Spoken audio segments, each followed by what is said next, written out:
Air Marshal A.K. Mukhopadhyay. So you wanted to make a point.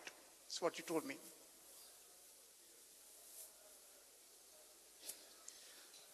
So with your vast experience, and I happen to be under you as a young officer, and you have been insisting always, if you wish to build up your future, go for future. May I request you, sir, kindly give us some of your thoughts. How should we go about on the futuristic way? Okay, I will take your advice. No, my request, sir. Can I just take a poll here? And I have a simple question to ask. Is India a socialist or a capitalist country? Those who are in favor of socialist say ayes. None. So I conclude that India is a capitalist country.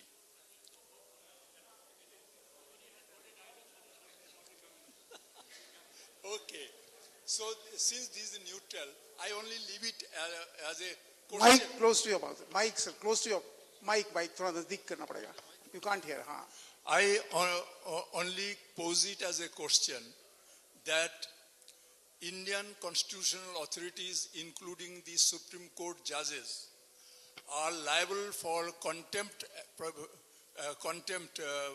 action because they have allowed India to be converted into a capitalist state, whereas the constitution was amended by 42nd Amendment and it was declared to be a socialist state.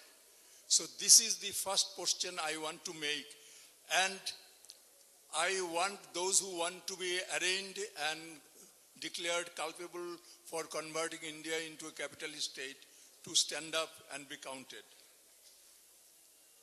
Today in the morning, we have been told repeatedly that India has a perception of weakness. It is a perception of insecurity.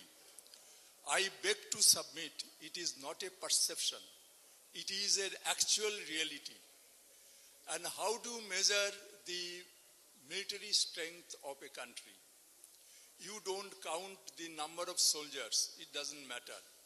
You cannot count the size of the country's population, it doesn't matter. What matters is the ratio of the country's population divided by the military strength. If you do that, you get a figure, what I call degree of active mobilization. That degree of active mobilization for India, which I calculated in 86-87 data, was 617. That is, we have one soldier per 617 Indian. Whereas Pakistan has got 204. That is, they have got one soldier for 204. We will never defeat Pakistan, I guarantee you. China has 311. We will never defeat China. So, and the rest of the Western countries, America has got 112, West Germany has got 54, and England, the poor little England, has got 133.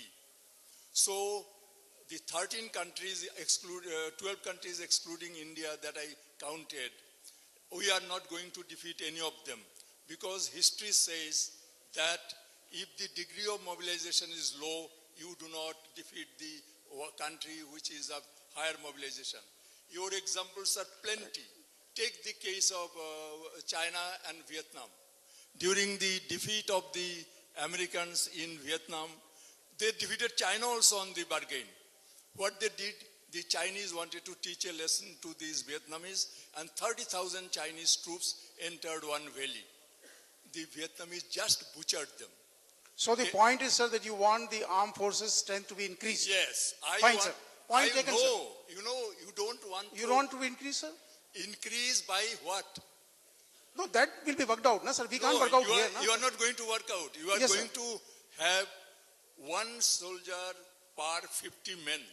That is, India is going to have, if it is going to not have this perception of weakness, 20 million soldiers.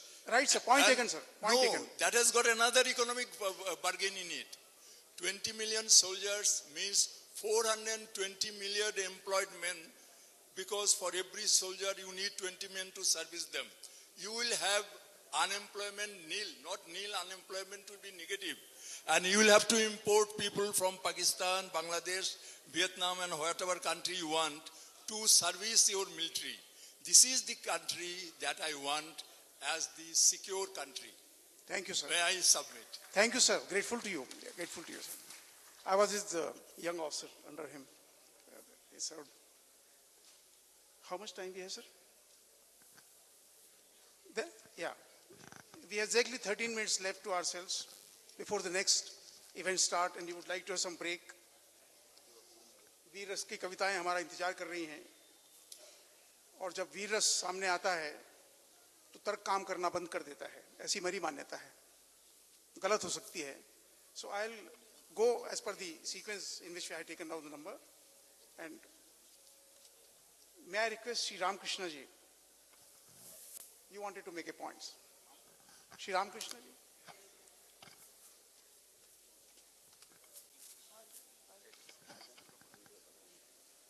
In fact, all elite personalities are sitting here in this hall. Only my question is this, that today what we speak and what we do ourselves, that should be the example before the society. We do lot of thinking, we know all the dangers and everything, but when it comes doing ourselves, we are not doing much.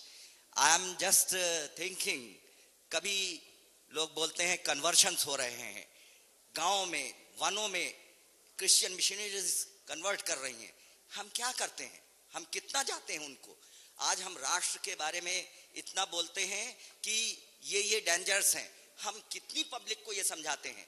ये शायद 2% पूरी population को भी नहीं पता है कि क्या क्या हमने ब्लंडर्स किए हैं या क्या हम करने जा रहे हैं.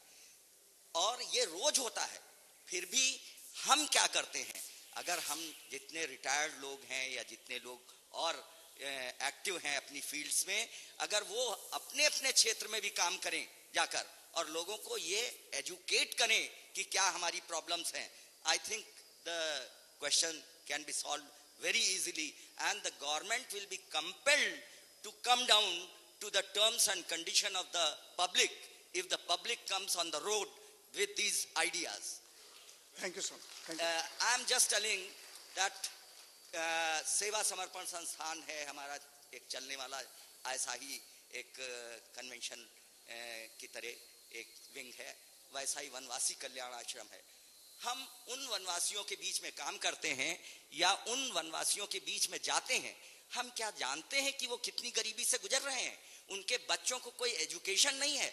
लेकिन यदि हम अपने में से ये देखें कि अगर हम एक बर्थडे मनाते हैं और 100 रुपए उनके लिए भी देते हैं, हम दोनों समय भोजन करते हैं, एक समय भोजन के लिए उनका भी पैसा हम रखते हैं कहीं, तो ये एक बड़ा कंट्रीब्यूशन होगा और वो सब में काम आएगा. केवल एक संस्थान के लिए नहीं बात कर रहा हूं, ये नेशनल सिक्योरिटी कन्वेंशन या राष्ट्र की रक्षा के लिए, सबके लिए वो धन उपलब्ध होगा.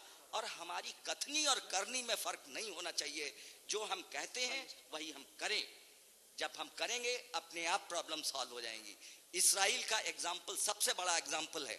एक एक नागरिक जो है वो देशभक्त है और इसीलिए वो कंपेल कर देता है किसी भी प्राइम मिनिस्टर को या गवर्नमेंट को गिराने के लिए यदि वो उसके राष्ट्र के अगेंस्ट है. आज हमारे यहाँ सारे नेता राष्ट्र के अगेंस्ट बात करते हैं, फिर भी हम बोलते नहीं है कुछ. Thank you sir. Thank you sir. Thank you very much sir. Thank you.